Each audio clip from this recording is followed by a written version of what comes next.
Hello students, आज हम complex number का लास्ट लेक्चर कवर करेंगे। कॉम्प्लेक्स नंबर के लास्ट लेक्चर में आपने geometry of complex number start किया था। उस पार्ट 1 लेक्चर में आपने ट्राइंगल्स और स्ट्रेट लाइन की ज्योमेट्री को समझा था इन आर्गेंट प्लेन। उसके कुछ फॉर्मूले देखे थे हमने, सेंट्रॉइड, सर्कम सेंटर, आपका ऑर्थो सेंटर, इन सेंटर, इन सब के फॉर्मूले हमने देखे थे। आज का जो लेक्चर है पर्टिकुलरली सर्कल्स की ज्योमेट्री को कवर करेगा। तो देखते हैं आर्गेंट प्लेन में आप इक्वेशन ऑफ सर्कल को कैसे डिफाइन करते हो। देखो कॉन्सेप्ट वही है बेसिक कि आपने एक सेंटर कंसिडर किया सर्कल का और एक पॉइंट कंसिडर कर लिया on the boundary of the circle. अच्छा, इस बार पॉइंट को हमें कॉम्प्लेक्स नंबर से डिनोट करेंगे। तो कॉम्प्लेक्स नंबर में हमने यहां पे z डिनोट कर दिया p पॉइंट को और सेंटर को z नोट बता दिया पर्टिकुलर कॉम्प्लेक्स नंबर। इन दोनों के बीच का जो डिस्टेंस होगा वो r, radius of the circle होगा। और डिस्टेंस हमने दो पॉइंट्स के बीच में निकालना लास्ट टाइम भी सीख लिया था। तो अगर आपको मैं बात करूं कि CP इक्वल टू R है तो ज्योमेट्री में हम दो कॉम्प्लेक्स नंबर्स के बीच का डिस्टेंस कैसे निकालते हैं? हम लिखते हैं z माइनस जेड नोट का modulus, z minus Z naught का modulus is equal to distance between the two points. तो वो डिस्टेंस आपका रेडियस है r। अब इसको फर्दर सिंप्लीफाई करने के लिए हमने स्क्वेयरिंग कर दी बोथ साइड। ये आपका PC डिनोट कर रहा है। अब हमने स्क्वेयरिंग की नॉर्मल आगे सिंप्लीफिकेशन के लिए। अच्छा, फिर हमारे पास एक प्रॉपर्टी है मॉड्यूलस ऑफ z का स्क्वायर क्या होता है? z into Z conjugate. तो यहाँ पे पूरा z आपका z माइनस जेड नोट है, complex number complete z minus Z note है। तो हमने यहाँ पे z माइनस जेड नोट को एक कॉम्प्लेक्स नंबर कंसिडर किया और उसको उसी के कॉन्जुगेट से मल्टीप्लाई कर दिया इस तरह से। आई बात समझ आपको? थोड़ी सी वर्किंग में यहीं पे कर देता हूं क्योंकि ये रफ सॉल्विंग है, आपको तो सिर्फ इक्वेशन याद होनी चाहिए, पर एक थोड़ा सा कॉन्सेप्ट मैं आपको समझा रहा हूं यहाँ पे। तो z minus Z naught conjugate दोनों कॉम्प्लेक्स नंबर पे एडिशन और सब्ट्रैक्शन में डिस्ट्रीब्यूट हो जाता है। हमने कॉन्जुगेट यहाँ पे डिस्ट्रीब्यूट कर दिया इक्वल टू आर स्क्वायर। ये लो दोनों पे आ गया। अब फिर मल्टीप्लाई किया हमने z माइनस यहाँ पे z into Z conjugate minus Z naught conjugate multiplied by z, z into Z conjugate minus Z naught का कॉन्जुगेट मल्टीप्लाइड बाय z। फिर आपके पास आ जाएगा z naught into Z conjugate और प्लस z नोट और z नोट का conjugate equal to R square. ये आपकी इक्वेशन की सिचुएशन बन गई, ठीक है, जिसमें हम माइनस जेड नोट को, माइनस जेड नोट एक कॉम्प्लेक्स नंबर है, माइनस जेड नोट को हम अल्फा से डिनोट कर देते हैं। ठीक है, यहाँ पे मैं आपको डिफाइन कर देता हूँ। आप इसमें ये चीज़ें आपको ध्यान रखनी है। जो सेंटर है आपका वो आपका माइनस अल्फा होता है और अल्फा यहाँ पे क्या होगा? Minus Z note. ठीक है, तो माइनस जेड नोट अगर आपका अल्फा है तो आप लिख दोगे z इंटू जेड कॉन्जुगेट ये plus alpha into Z conjugate. ठीक है, माइनस जेड नोट का मैंने प्लस अल्फा ले लिया। उसके बाद अगर मैं यहां पे आपको बोल रहा हूं कि अल्फा मैंने क्या लिया है? माइनस जेड नोट को, तो अल्फा का कॉन्जुगेट क्या होगा? माइनस जेड नोट का कॉन्जुगेट। ठीक है, तो माइनस जेड नोट का कॉन्जुगेट क्या होगा? Alpha conjugate into Z. ठीक है, और प्लस इस पूरे फॉर्मेट को इसको इधर ले आए हम। ठीक है, आर स्क्वायर इधर आ गया और उसको मैंने सी लिख दिया। तो ये ना आपकी जनरल इक्वेशन ऑफ सर्कल है इन कॉम्प्लेक्स नंबर, जिसमें अल्फा मैंने आपको क्या डिफाइन करके दिया? अल्फा आपका है माइनस जेड नोट और रेडियस की अगर मैं बात करूं, रेडियस आपका होता है मोड अल्फा स्क्वायर माइनस में सी। ठीक है, और जहां पे सी अगर मैं बात करूं, सी हमने यहाँ पे क्या लिया? देखो यहाँ पे मैं आपको बता देता हूं, अल्फा तो आपका क्या है? माइनस जेड नोट ये है। और अगर सी को हमने कैसे ट्रांसफॉर्म किया ये भी समझ लेते हैं। जैसे आपको बोला मैंने जेड नोट और जेड नोट का कॉन्जुगेट माइनस आर स्क्वायर, मैंने बोला आपको, मैंने सी कंसिडर कर लिया इस पूरे एक्सप्रेशन को। अच्छा, फिर जेड नोट और जेड नोट कॉन्जुगेट क्या होगा? मोड में जेड नोट का स्क्वायर। ठीक है, minus R square equal to C. ठीक, फिर आर स्क्वायर की वैल्यू आपको क्या दिख रही है? जेड नोट का स्क्वायर माइनस सी। अगले स्टेप में मैंने आर की वैल्यू निकाली यहाँ पे अंडर रूट, लेकिन जेड नोट आपको पता है माइनस अल्फा, जेड नोट आपका माइनस अल्फा है, तो जेड नोट यहाँ पे माइनस अल्फा का स्क्वायर करोगे तो आपको पता है वो मोड अल्फा ही तो होगा, तो ये आर की वैल्यू आपको मिल रही है इस तरह से। कुछ समझ आया? ठीक है, डिस्टेंस फॉर्मूला यूज किया हमने, distance between the centre and any point on the circle. तो आपको डिस्टेंस फॉर्मूला हमने लास्ट क्लास में बात की थी, z minus Z naught equal to R, हमने रेडियस कंसिडर कर लिया, फिर स्क्वेयरिंग करी, फिर कॉन्जुगेट की प्रॉपर्टी अप्लाई करी, ब्रैकेट्स एक्सपेंड किए, और फाइनली मुझे एक सर्कल की इक्वेशन मिल गई जिसका सेंटर माइनस अल्फा होगा और radius square root of modulus of alpha square minus C होगा। ठीक, इसमें आपको इक्वेशन को देख के अल्फा भी मिल जाएगा, z कॉन्जुगेट के आगे जो वैल्यू होगी वो अल्फा होगा, और c यहाँ पे कांस्टेंट टर्म आपको दिख जाएगी। ठीक है, तो ये जनरल इक्वेशन ऑफ सर्कल है। अच्छा, सर्कल की इक्वेशन और भी 2-3 तरीके से हम डिस्कस कर सकते हैं, जैसे हम कोऑर्डिनेट ज्योमेट्री में देखते थे कि सर्कल की इक्वेशन 2-3 तरह से मिल सकती है, हमें एक डायमीटर फॉर्म पढ़ाई गई थी। सिमिलरली यहाँ पर भी ये बोला जा रहा है कि अगर सर्कल के डायमीटर के 2 एंड्स आपको दे दिए z1 और z2, उस केस में क्या आप सर्कल की इक्वेशन निकाल सकते हो? बिल्कुल मिल सकती है। उसमें हम क्या करते हैं, किस तरह से याद करते हैं, हम लिखते हैं z minus z1 equal to z minus z2। ठीक है, z minus z1 equal to z minus z2, और यहां पर हम क्या लिखेंगे, conjugate of z minus z2 का कॉन्जुगेट, और यहां पर आपके पास आ जाएगा conjugate of z minus z1 का कॉन्जुगेट। ये आपके पास सर्कल की इक्वेशन आपको मिल सकती है। ठीक है, तो यहां पे आपका z1 z2 2 पॉइंट्स हो गए। अब इसको हम एक कॉन्सेप्ट इसमें चेंज कर सकते हैं। एक इसमें आप एक काम करो, इसको ना प्लस ले लो और डायमीटर फॉर्म से बिल्कुल रिजेंबल करके याद कर लेंगे, इक्वल टू 0, ये ज्यादा परफेक्ट है। ठीक है, माइनस की प्रॉब्लम नहीं आएगी इससे आपको। ठीक है, डायमीटर फॉर्म में हम करते थे, अगर आपको मैं पुरानी वाली डायमीटर फॉर्म में सर्कल याद दिलाऊं, x minus x1 x minus x2 plus y minus y1 और y minus y2 equal to 0 होती थी, ये हमने पढ़ी हुई है। डायमीटर फॉर्म ऑफ सर्कल हमने कॉनिक सेक्शन में सर्कल के केस में पढ़ी थी, जब हम कार्टेशियन प्लेन की बात कर रहे हैं। पर अब अगर हम आर्गन प्लेन की बात कर रहे हैं तो पॉइंट तो z1 z2 कॉम्प्लेक्स नंबर से रिप्लेस हो गया, और उसको इस तरह से हम लर्न कर सकते हैं, z minus z1 z minus z2, फिर यहाँ पे जो कॉन्जुगेट वाली टर्म लेंगे वो हम रिवर्स में लेंगे। ठीक है, और बीच में प्लस लगा के इक्वल टू 0 लेके चलना, तो एक तो लर्निंग में ईजी हो जाएगा, और देन उसके बाद माइनस की प्रॉब्लम नहीं आएगी आपको। अच्छा, एक सर्कल की इक्वेशन और भी हम ले सकते हैं। आपको बोल रहा है सर्कल की इक्वेशन बताओ passing through 3 given point z1 z2 z3। ठीक है, इस सिचुएशन में हम क्या करते हैं, देखो हम यहाँ पे ले सकते हैं z माइनस z1 और z माइनस z2। ठीक, इस तरह से। देन लर्निंग का प्रोसेस बता रहा हूं मैं आपको, यहाँ पे दो जो नेक्स्ट ब्रैकेट आप लोगे मल्टीप्लाई में, उसमें आप z3 लिखोगे दोनों पॉइंट्स में। अच्छा, इनके बहुत बड़े बड़े सब्जेक्टिव प्रूफ भी है जिसका कोई कंसर्न नहीं है हमें। ठीक है, हम इसको अप्लाई करके डायरेक्टली अगर हमें वैल्यूज मिलती है, हमें बोलता है कि एक सर्कल है जिसकी बाउंड्री पे 3 complex number as a point placed है, तो मुझे सर्कल की इक्वेशन चाहिए, तो आप डायरेक्टली फॉर्मूला लगाओगे। तो z1 z2 हमने यहाँ पे शुरू में माइनस कर दिया, फिर यहाँ पे z3 लिखा।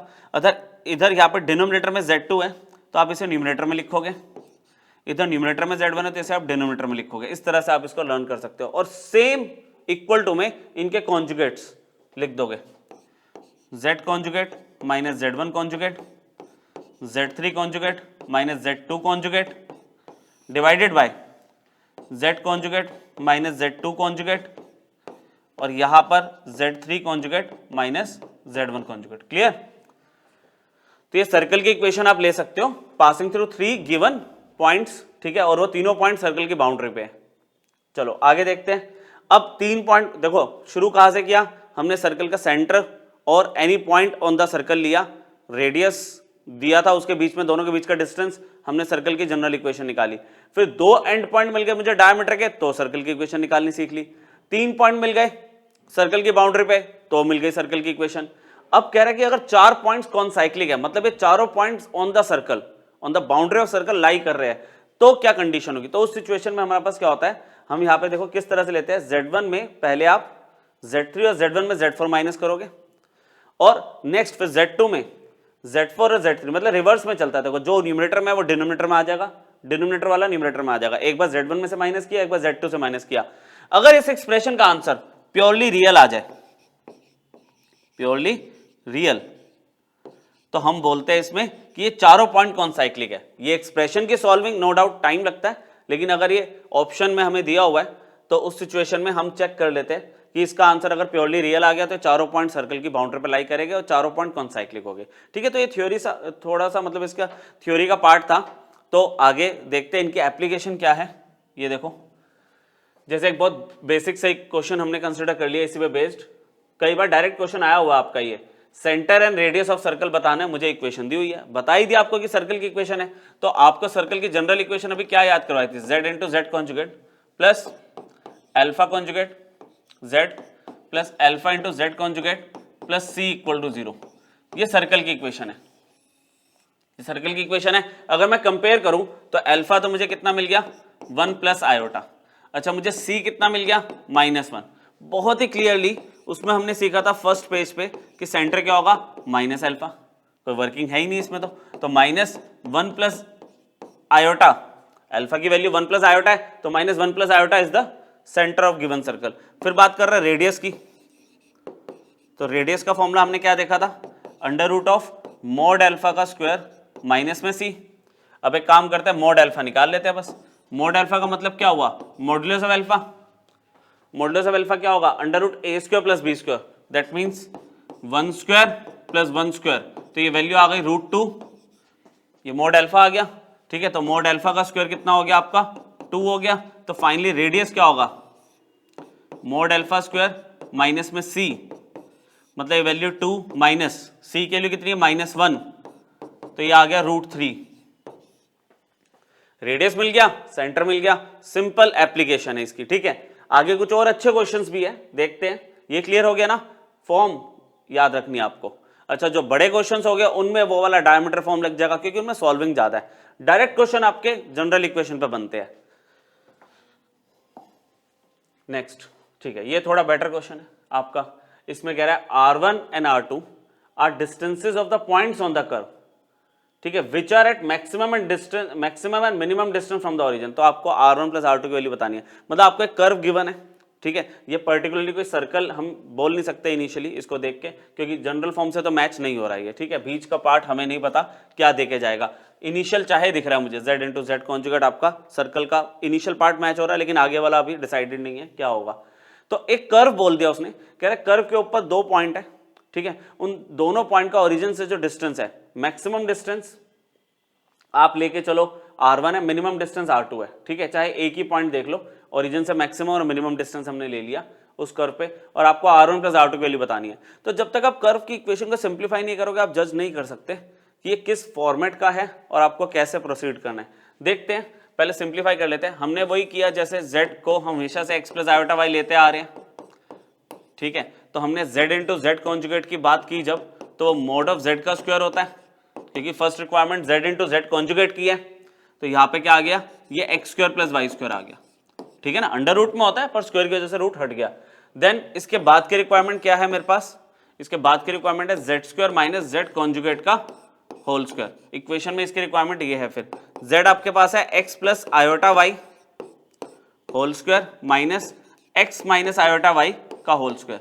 जब आपने सॉल्व करना शुरू किया तो A square plus B square plus 2ab, इधर भी A square plus B square minus 2ab। अच्छा, आप डायरेक्टली कर सकते हो इसको सॉल्व आप करना चाहो, आपको साफ दिख रहा है एक्स स्क्वायर और आयोटा स्क्वायर वाई स्क्वायर वाली दोनों टर्म्स कैंसिल हो गई, minus minus plus 2x Y iota plus 2x Y iota is 4x Y iota.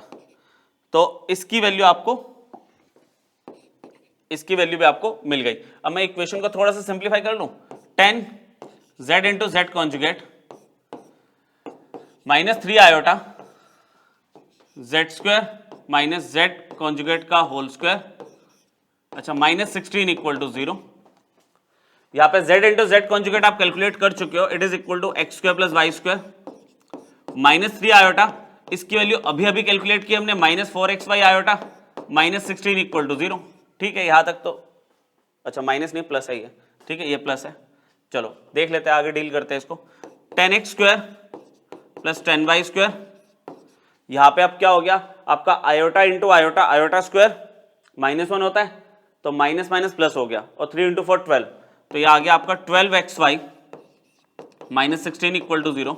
मैंने यहां से 2 कॉमन ले लिया, तो ये आ गया 5x square plus 5y square plus 6xy minus 8 equal to 0, है ना, -8 इक्वल टू 0। तो ये जरूरी नहीं है कि सर्कल की इक्वेशन है, क्योंकि देखो इसमें अगर मैं कोऑर्डिनेट ज्योमेट्री की बात करूं, कोऑर्डिनेट ज्योमेट्री में हमें सिखाया जाता है कि जनरल सेकंड डिग्री इक्वेशन में वहां पे h की value should be 0 for circle.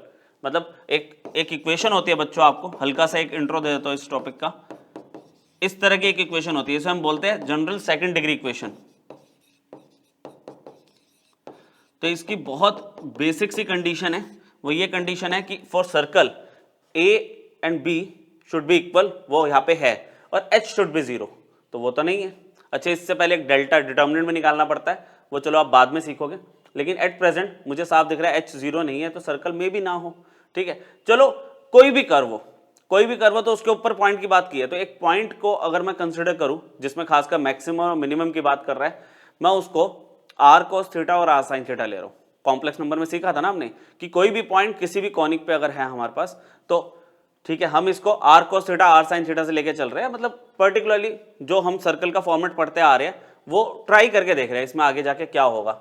Equation का मैं ले लेता हूं पीछे, ठीक है, वो जो जनरल सेकंड डिग्री इक्वेशन लिखी है इसके बारे में आप पूरा पढ़ोगे चैप्टर नंबर 11 में, कोऑर्डिनेट ज्योमेट्री। ठीक है, अच्छा, वो जो इक्वेशन है फर्स्ट ग्लैंस में आपको लग रहा है कि हाँ सर्कल ना हो क्योंकि h 0 नहीं है, लेकिन डेल्टा निकाल के भी असली पता चलता है, डेल्टा एक डिटर्मिनेंट होता है।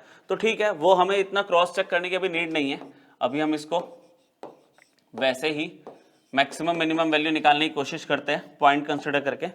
ठीक है, इक्वेशन हमारी ठीक है, मैंने कर लिया यहाँ पे एक let point on this curve, let point on this curve be r cos theta comma r sin theta.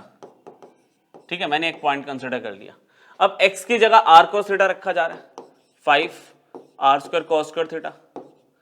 y की जगह r sin थीटा रखा जा रहा है, r square sin square theta, plus 6 times r cos theta y r sin theta. अच्छा, -8 को मैंने इधर शिफ्ट कर दिया, इक्वल टू 8। ठीक, इसके बाद यहां पर 5r स्क्वायर कॉमन ले लिया मैंने। ठीक है, 5r स्क्वायर कॉमन लिया तो आपको साफ दिख रहा है कि cos square theta plus sin square theta वो तो 1 हो गया।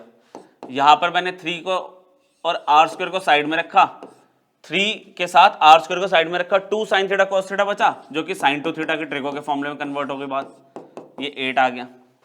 देन r स्क्वायर कॉमन आ रहा है, 5 प्लस 3 sin 2 थीटा के फॉर्मेट में हमारा ब्रैकेट बन गया। तो r स्क्वायर की वैल्यू क्या आ गई, 8/5 प्लस 3 sin 2 थीटा। देखो अब मैक्सिमम मिनिमम जज करना बहुत इजी है, क्योंकि हमारे पास एक ही वेरिएबल टर्म दिख रही है sin 2 थीटा, और sin 2 थीटा की मैक्सिमम और मिनिमम वैल्यू हम जानते हैं।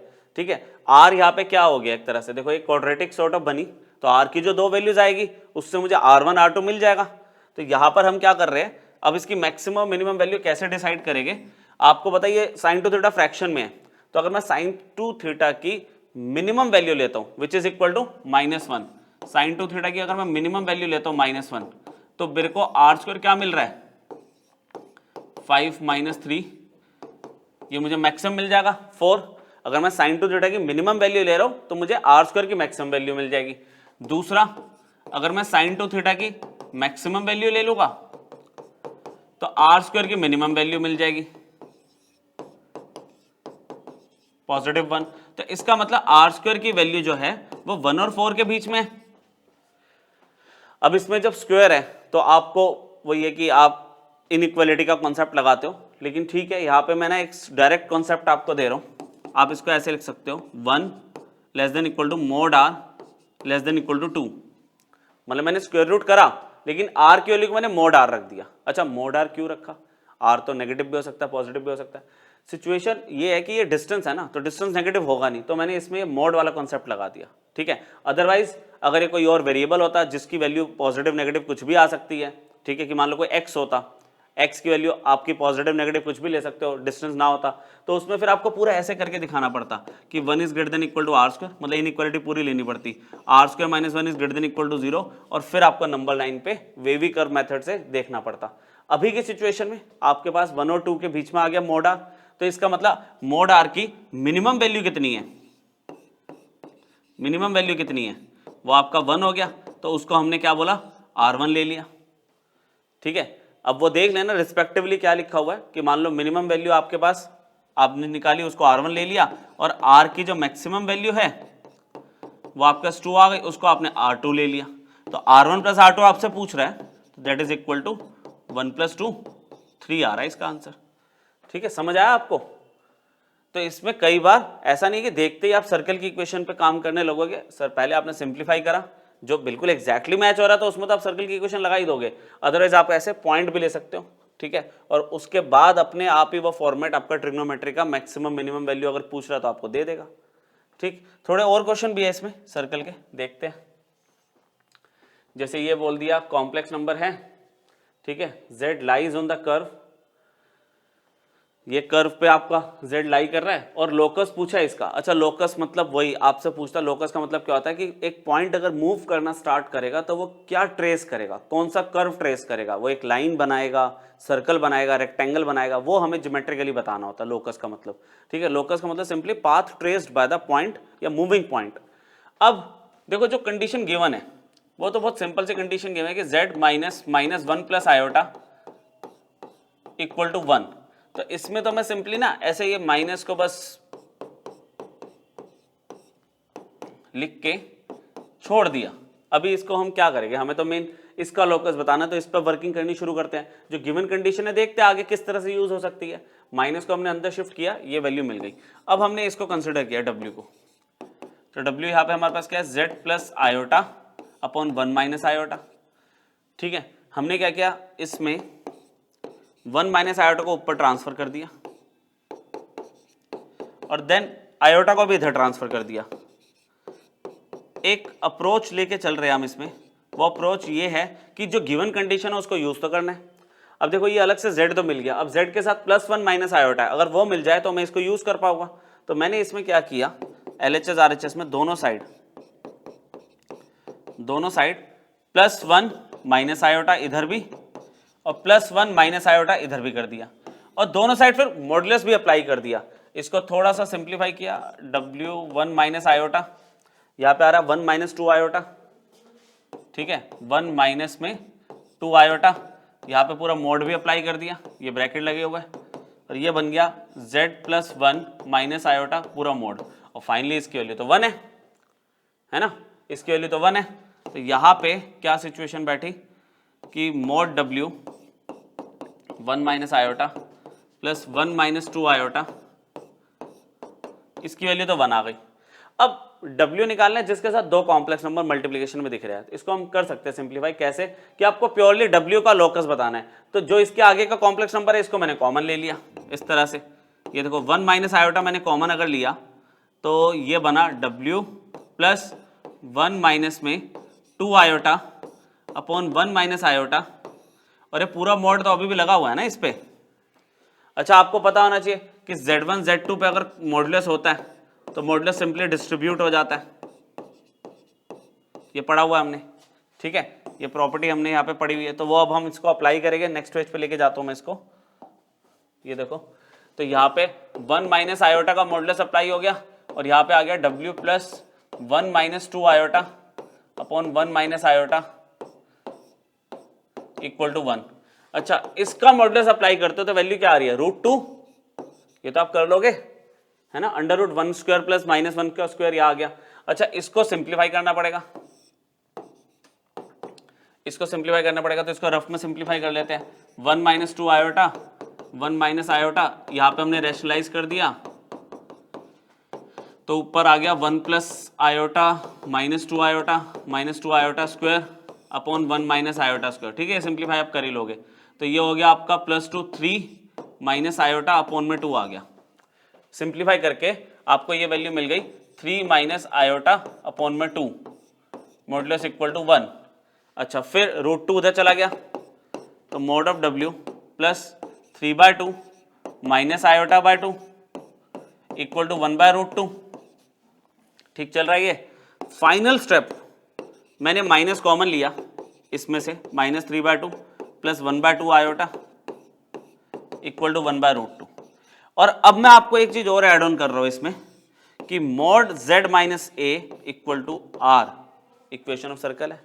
अभी तो बात हुई थी हमारी स्टार्ट कहां से किया था हमने, mod z minus Z naught, A को ना लेके आप ए मत लो, इसमें एक काम करते हैं, इसको ये लो, ऐसे देखो z नोट, अब याद आया। तो इसमें z नोट आपको कितना दिख रहा है, z नोट आपको दिखा -3/2 प्लस 1/2 आयोटा। तो z नोट आपका क्या था, सेंटर था, z नोट तो सेंटर था। तो इसका मतलब अगर मैं पॉइंट की बात करूं तो -3/2 1/2 पे तो सेंटर है, और r रेडियस आपका 1/√2। तो इसका लोकस क्या है, z का लोकस क्या दिख रहा है आपको, locus of z is a circle, ठीक है, जिसमें चीजें मैंने आपको डिफाइन पहले ही कर दी कि सेंटर आपको दिख रहा है, रेडियस आपको दिख रहा है, clear. z minus Z naught equal to R, आपको रेडियस और सेंटर दोनों मिल गए। चलो आगे देखते हैं। अब थोड़ा सा आपको लास्ट टॉपिक है कि आपका जैसे सर्कल की बात हो गई, अब जैसे एलिप्स भी तो होता है, हाइपरबोला भी तो होता है, ठीक है। तो ये सब चीजें या फिर लाइंस के ऊपर थोड़ी सी और डिस्कशन, बहुत छोटी सी, कि उनको देख के, इक्वेशंस को देख के क्या बता सकते हो कि आपको वो क्या रिप्रेजेंट कर रहा है। लोकस मतलब कि भाई वो पॉइंट जब मूव करेगा तो वो क्या बनाएगा।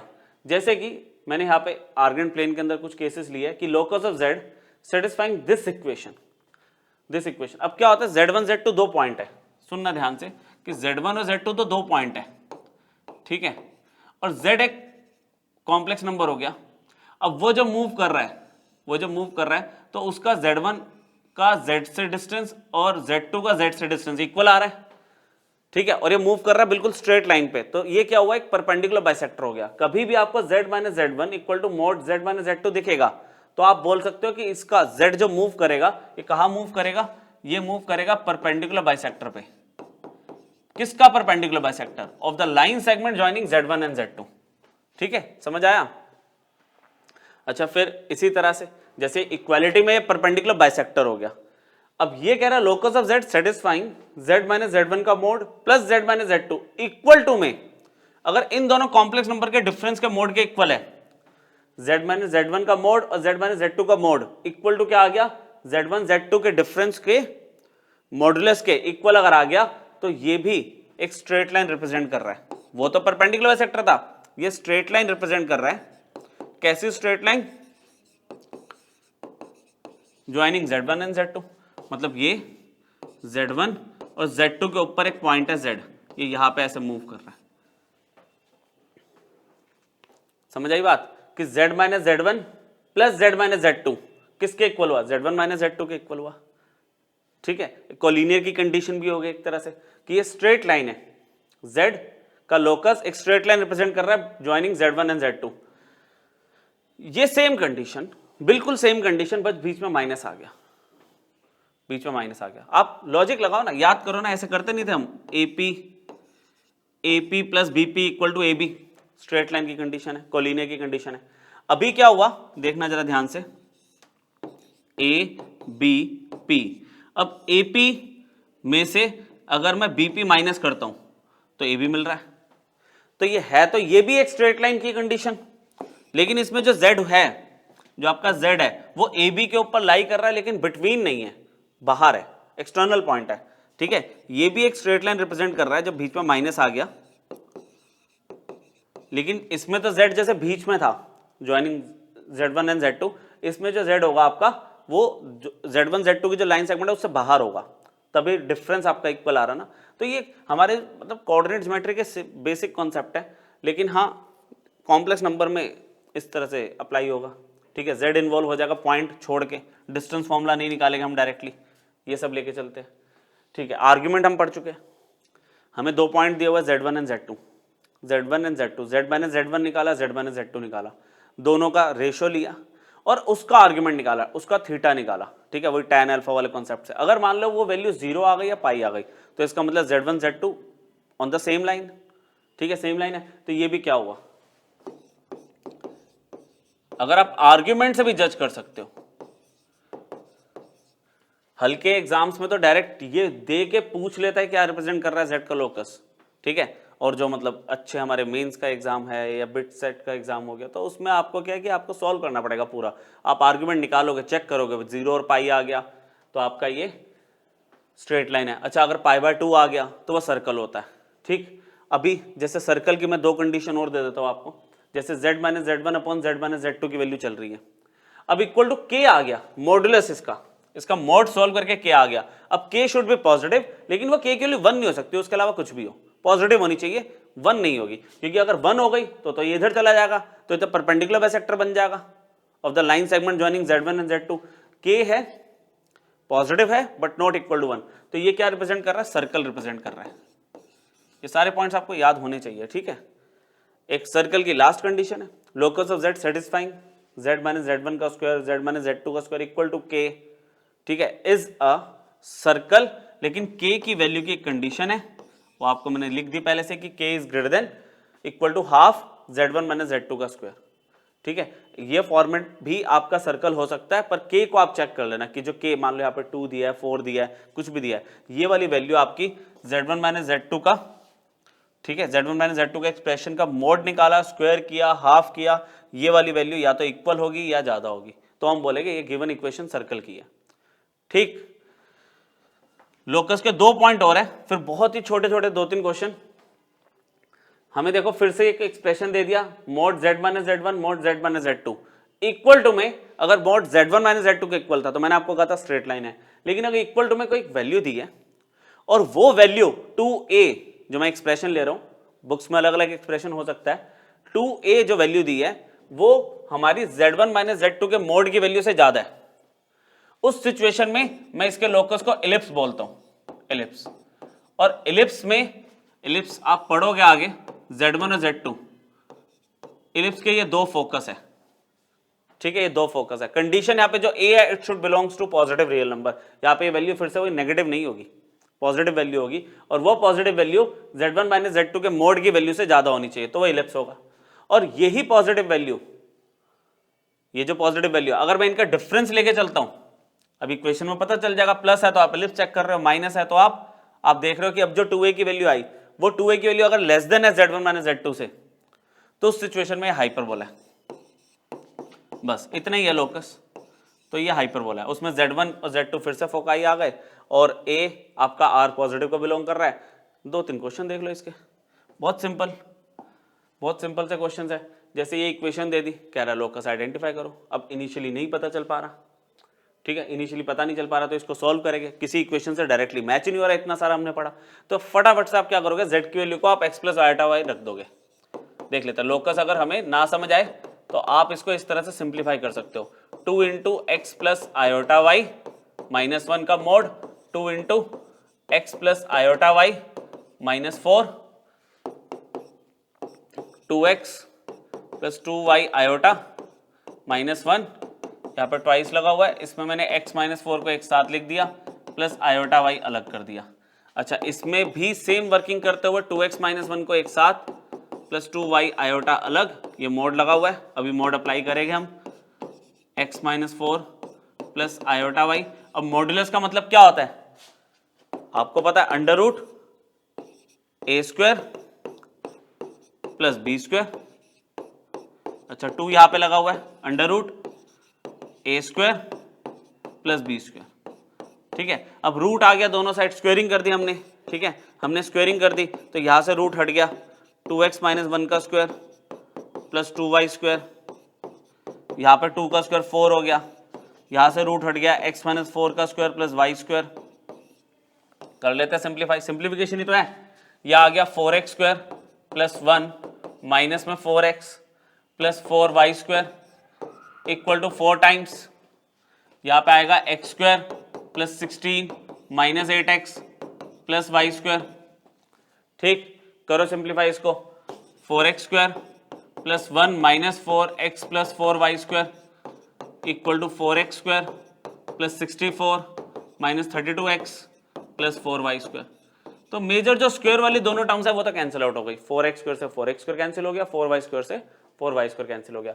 अब ये 32x इधर शिफ्ट कर दिया मैंने, माइनस 4x, और 64 के पास माइनस 1 भेज दिया, यह आ गया 28x इक्वल टू 63, तो x की वैल्यू आ गई 63/28 विच इज 9/4, तो ये तो x की वैल्यू आ गई, x की वैल्यू एक कांस्टेंट वैल्यू आ गई, तो क्या रिप्रेजेंट कर रहा है 9/4, मतलब 2 पॉइंट समथिंग से एक लाइन जा रही है, पैरेलल टू वाई एक्सिस।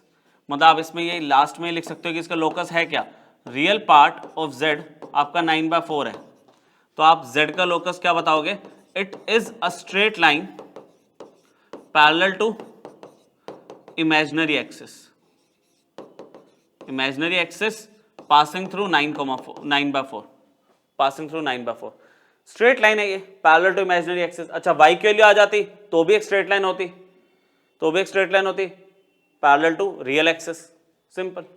तो लोकस आइडेंटिफाई करने का सबसे बेसिक तरीका ये है। और कुछ जो मैंने आपको पीछे इक्वेशंस लिखाई, आपको पीछे जो लिखी है आपने इक्वेशन, उनको देख के कुछ जज कर सकते हैं क्या हम।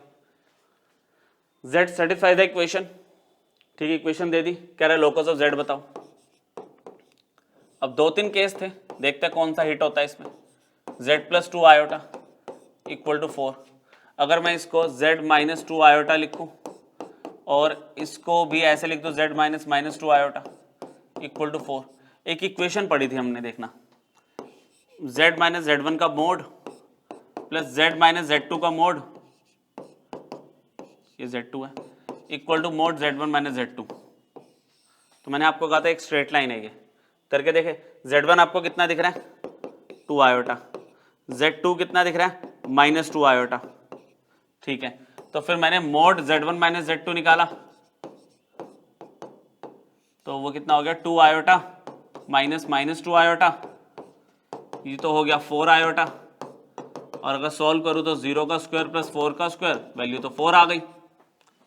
एक देखो 4 ही तो दिया हुआ आपको, तो इसका मतलब ये जो z - 2 आयोटा है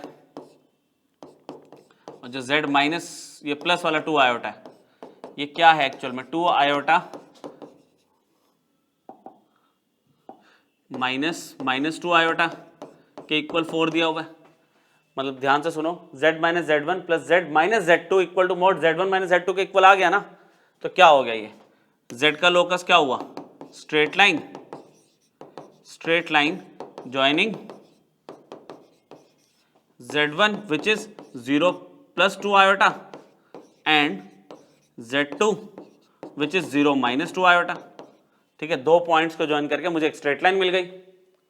क्लियर हुआ, इस तरह से अप्लाई हो जाते हैं क्वेश्चन में फॉर्मूले डायरेक्टली। देखते हैं, अब जैसे ये प्लस दे दिया, फिर से इंटरवल पूछ रहा है, इस बार k की वैल्यू का इंटरवल पूछ रहा है, और प्लस करके इक्वल टू k रखा, कह रहा है इलिप्स रिप्रेजेंट कर रहा है, इलिप्स बता दिया आपको।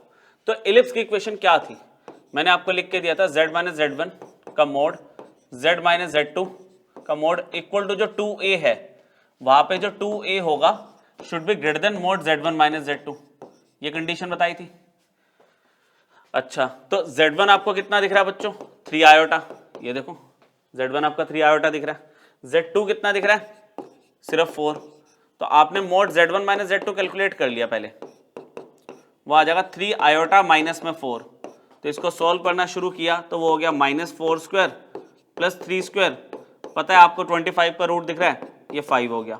तो इलिप्स की कंडीशन क्या कहती है, 2a की वैल्यू कितनी दिख रही है आपको, k इक्वल टू में देखो यहाँ पे 2a था पॉजिटिव नंबर, हमने k ले लिया, और इसकी वैल्यू क्या आ रही है, ग्रेटर देन 5, सिंपल। इलिप्स की कंडीशन पता है आपने, बता दिया इंटरवल, k किसको बिलोंग कर रहा है, k belongs to open interval 5 से इंफिनिटी, क्या दिक्कत है, ठीक है। एक लास्ट और देख लेते हैं, हाइपरबोला पे भी एक क्वेश्चन, ये देखो सेम इक्वेशन वैसे ही दे दी जैसे हाइपरबोला की हमने बात की थी। हाइपरबोला की इक्वेशन क्या आती, mode z - z1 minus mode z - z2, इस तरह से इक्वल टू k था, और आपसे बात k नहीं 2a था, ठीक है, यहाँ पर 2a रखा हुआ था हमने, और बोला था जो 2a है it should be less than mode z1 - z2। चलो ये बात समझ आई हमें। अब इसमें z1 की बात अगर मैं करूं, देखो ये माइनस में होता है ना, माइनस कॉमन लेके z1 मुझे 5 + 2 आयोटा दिख रहा है, ठीक है, z2 मुझे कितना दिख रहा है, माइनस कॉमन ले लूंगा तो 1 - आयोटा दिख रहा है। अब मोड में z1 - z2 कैलकुलेट करना है मुझे, तो 5 + 2 आयोटा माइनस में जब ये करूंगा तो -1 + iota, overall it is 4 + 3 iota. अच्छा, तो फिर वही सेम मॉडुलस मिल गया, 4 का स्क्वायर प्लस 3 का स्क्वायर, 25 का रूट दिख रहा है, तो ये 5 आ गया। अब इस सिचुएशन में आपको वही 2a की वैल्यू तो आपको k दी हुई है, अब k should be less than, कहा जाए तो 5, z1 - z2, देखो 2a आपको k दिया हुआ है और z1 - z2 का मोड k है, 5 है तो k लेस देन 5 आ गया, लेकिन आपको मैंने बताया था यहाँ पे जो a है it belongs to positive real number, है ना, तो यहाँ पे जो k है वो भी पॉजिटिव होगा, तो हम यहाँ पे बोलेंगे but k is greater then 0, तो जो k का इंटरवल होगा वो क्या होगा, k बिलोंग्स टू 0 से 5 ओनली, बस। तो फाइनली आपका कॉम्प्लेक्स नंबर कंप्लीट हो गया। नेक्स्ट लेक्चर से हम क्वाड्रेटिक के कॉन्सेप्ट पढ़ना शुरू करेंगे, ठीक है, तो आप इसको करो रिवाइज, फिर बाकी नेक्स्ट लेक्चर में मिलते हैं। Thank you.